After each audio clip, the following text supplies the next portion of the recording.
एक बार की बात है। एक बार एक अध्यापक एक संपन्न परिवार के शिष्य के साथ कहीं जा रहे थे। तो उस शिष्य को कुछ मजाक सूझी, क्योंकि उसको रास्ते में किसी गरीब मजदूर के जूते दिखाई दिए।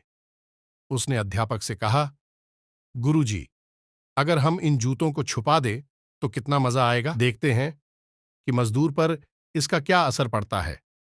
अब उसको तो मजाक सूझ रहा था, लेकिन गुरुजी ने कहा कि नहीं, गरीब इंसान के साथ इस तरह का भद्दा मजाक करना ठीक नहीं है। उसने कहा, क्यों ना हम इन जूतों में कुछ सिक्के डाल दें और देखें कि इसका इस गरीब गरीब मजदूर पर क्या प्रभाव पड़ता है। उन्होंने ऐसा ही किया। जैसे ही मजदूर अपना काम करके लौटा और उसने एक पांव अपने जूते में डाला, तो उसको कुछ कठोर सा महसूस हुआ।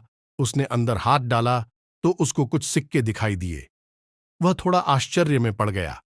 आसपास किसी को देखा तो कोई भी दिखाई नहीं दिया। वापस उसने दूसरा पैर अपने जूते में डाला और वापस उसको उसमें कुछ सिक्के दिखाई दिए।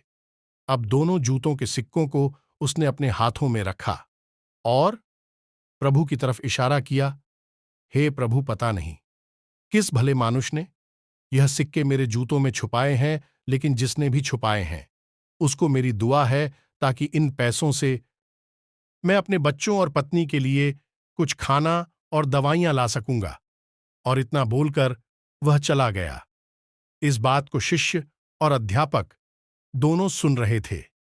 अब अध्यापक ने शिष्य से पूछा कि अब तुम मुझे बताओ कि तुम्हें कैसा महसूस हुआ, तुम्हारी पहले वाली मजाक या मेरा यह तरीका। तो उसने कहा कि गुरुजी, मैं आपसे क्षमा चाहता हूं। अब मुझे समझ आ गया है कि सच्ची खुशी किस चीज में है। जब हम किसी की मजाक उड़ाते हैं तो हमें कुछ पल का आनंद मिलता है, लेकिन इससे हमें बद्दुआ मिलती है। लेकिन अगर हम किसी की मुश्किल परिस्थिति में मदद करते हैं और जिसकी भी हम मदद करते हैं उसको भी नहीं पता कि हमने उसकी मदद की है, लेकिन अंदर ही अंदर हमें पता है कि हमने उस इंसान की मदद की है, यही सच्ची खुशी है। जब हम दूसरों को खुशी देते हैं तो हमें सच्ची खुशी मिलती है। इसी तरह खुशियां बांटते रहिए, लोगों की मदद करते रहिए और दान करते रहिए, जिसके भी आप काबिल हो। जितना भी आपसे बन पड़े दान करें, लेकिन दान जरूर करें।